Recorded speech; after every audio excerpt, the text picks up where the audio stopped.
Catherine Bernardo, ginulat ang publiko sa umanong panliligaw ni James Reid.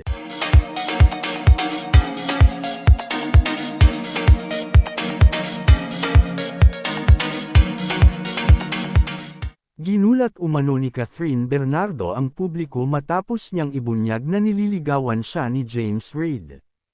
Ayon sa aktres, masaya silang nagkakakilala at nagbibigay ng pagkakataon na mas makilala ang isa't isa. Agad na naging usap-usapan sa social media ang naturang pahayag at umani ito ng iba't ibang reaksyon mula sa kanilang mga tagahanga.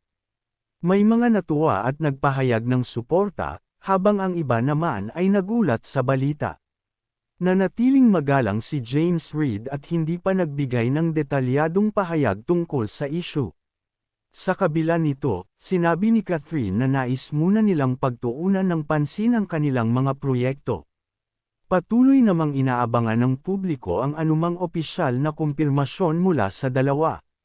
Samantala, nananatiling mainit na paksa sa mundo ng showbiz ang kanilang umanong espesyal na samahan. Marami ang umaasang magiging maayos ang anumang direksyon ng kanilang relasyon. Hanggang sa ngayon, patuloy na sinusubaybayan ng kanilang mga tagahanga ang bawat update tungkol sa kanila. And this are Chika for today mga ka-showbiz, sana nag-enjoy kayo. Don't forget to like, share, subscribe and click the notification bell for more updates.